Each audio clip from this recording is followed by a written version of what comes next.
The autumn rain had been falling for hours that October evening, turning the riverside path into a slick ribbon of danger. Margaret Chen stood at the water's edge, her designer heels sinking into the mud as she stared at the churning current below. At 62, she had built an empire. Chen Technologies employed thousands, her face graced the covers of business magazines, and her penthouse overlooked the city she had conquered. But standing there in the cold drizzle, none of it seemed to matter anymore. The board meeting that afternoon had been brutal. After 40 years of relentless work, they questioned her judgment, whispered about her age, suggested perhaps it was time to step aside. Her late husband's voice echoed in her memory, always pushing, always demanding more. Even 5 years after his passing, she still heard his criticisms. Margaret closed her eyes and took a step closer to the edge. "Ma'am, that's not safe ground you're standing on." The voice was deep, gentle, cautious. Margaret turned to see a man in his late 50s approaching slowly, his hands visible and non-threatening. He wore the uniform of the city parks department, though his jacket was soaked through. His kind eyes held no judgment, only concern. "I'm fine," Margaret said automatically, the response she'd given her whole life. "I can see that you're not," he replied softly, stopping a respectful distance away. "And that's okay. My name is James Walker.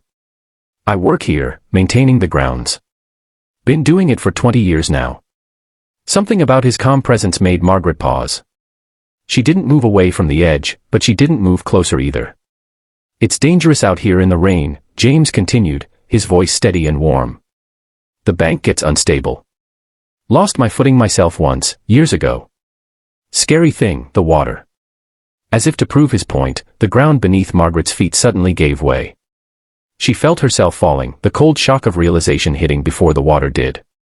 The river swallowed her whole, the current immediately dragging at her clothes, pulling her under. Through the roaring in her ears, Margaret felt strong hands grip her coat. James had lunged after her without hesitation, his arm wrapped around her chest as he fought against the current. She could hear him grunting with effort, his feet scrambling for purchase on the slippery bank. It felt like hours but was probably only minutes before he dragged them both onto solid ground. They lay there gasping, soaked and shivering. James coughed up water, then turned to check on her. "Are you hurt? Can you breathe?" Margaret nodded, too shocked to speak. This stranger had just risked his life for her. James helped her sit up, then immediately shrugged off his jacket and draped it around her shoulders despite being just as wet himself. "We need to get you warm. My station is just up the path. Can you walk?" The small maintenance building was modest but blessedly dry. James flipped on the space heater and handed Margaret a scratchy wool blanket from a cabinet. "I'm going to call for help," he said, reaching for the phone. "No," Margaret said quickly, finding her voice. The last thing she needed was news crews, questions, pitying looks from people who already thought she was losing her grip. "Please. I just need a moment." James studied her face, then nodded slowly. He poured coffee from a thermos into 2 cups and sat down across from her, maintaining a respectful distance. They sat in silence for a long moment, the only sound the rain drumming on the roof and the hiss of the space heater. "I should get out of these wet clothes," Margaret finally said, her voice small and uncertain in a way it hadn't been in decades. Then, surprising herself, she added, "Will you stay if I undress? I don't want to be alone right now." James looked at her with such gentle understanding that Margaret felt tears spring to her eyes. "I'll turn around and face the wall," he said simply. "And I'll stay right here. You're not alone." He handed her his spare work shirt from a locker, then turned to face the corner, giving her privacy while keeping his promise. As Margaret changed, shivering in the small room, she realized she was crying. Not the silent tears she'd mastered at boardroom tables, but deep, shaking sobs. "I've spent my whole life trying to be strong enough," she said to his back. "Nothing was ever enough. Not for my parents, not for my husband, not for the board, not for myself. I'm so tired of trying to be enough." "Maybe you were always enough," James said quietly to the wall. "Maybe the problem wasn't you." Those words broke something open in Margaret's chest. When she was finally dressed in his oversized work shirt and wrapped in the blanket, James turned around and simply sat with her while she wept. He didn't offer empty platitudes or try to fix anything. He just stayed, solid and present. As her tears subsided, they began to talk. James told her about his daughter, raised alone after his wife left when their girl was just 3. About working 2 jobs to put her through medical school, about the pride he felt watching her graduate. About finding peace in simple work, in maintaining beauty in the world through the gardens he tended. Margaret found herself sharing things she'd never told anyone. The loneliness of her success. The feeling that she'd sacrificed everything that mattered for achievements that suddenly felt hollow. The realization that she couldn't remember the last time someone had asked how she really was. "You know what I've learned?" James said, refilling their coffee cups.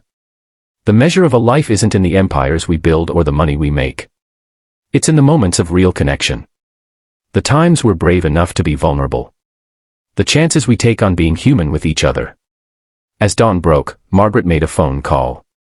Not to her assistant or her lawyer, but to her estranged sister, the call she'd been putting off for 3 years.